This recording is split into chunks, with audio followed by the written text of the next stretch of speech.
ஆவின் நிறுவனம் பாலுக்கான ஊக்கத்தொகையை வரவு வைக்கக்கூடிய விவகாரத்தில் பால் நிறுத்த போராட்டத்தில் ஈடுபட போவதாக பால் உற்பத்தியாளர்கள் சங்கத்தினர் அறிவித்திருக்கின்றனர்.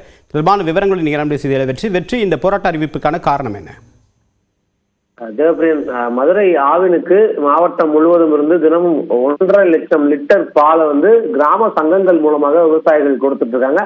அந்த பாலுக்கு அரசு வழங்கக்கூடிய 3 ரூபாய் ஊக்கத்தொகையோட சேர்த்து முழு தொகையும் கிராம சங்கங்களுடைய வங்கி கணக்கு வரவைக்கப்பட்டு அங்கிருந்து உற்பத்தியாளர்களுக்கு வழங்கப்படக்கூடிய நடைமுறை என்பது தொடர்ந்து பின்பற்றப்படுது. இந்த நிலையில இந்த ஜனவரி மாசத்துல இருந்து ஊக்கத்தொகையான ரூபாய் 3 ரூபாய், அதாவது அரசு நேரடியாக வழங்கக்கூடிய ஊக்கத்தொகை 3 ரூபாய் மட்டும் கிராம சங்கங்கள் வங்கி கணக்கு வர வைக்காம நேரடியாக விவசாயிகளுக்கு வழங்குவதற்கு முடிவு செய்யப்பட்டிருக்குது. இந்த முடிவுக்கு எதிர்ப்பு தெரிவித்த மதுரை மாவட்ட ஆவின் பால் உற்பத்தியாளர் சங்கத்தினர் இன்று ஆவின் பொது மேலாளருடன் பேச்சுவார்த்தை நடத்தினாங்க. பேச்சுவார்த்தையில் உடன்பாடு எட்டாததால பிப்ரவரி 24ஆம் தேதியிலிருந்து முழுமையாக தொடர் பால் நிறுத்த போராட்டத்திலையும் அதுக்கு அடுத்தடுத்து மாடுகளோட சாலை மறியல் போராட்டத்தில் ஈடுபடுறாங்க.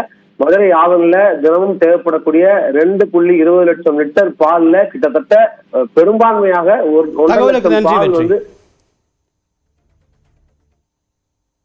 மற்ற செய்திகளை ஒரு சிறு இடைவேளைக்கு பிறகு பார்க்கலாம்.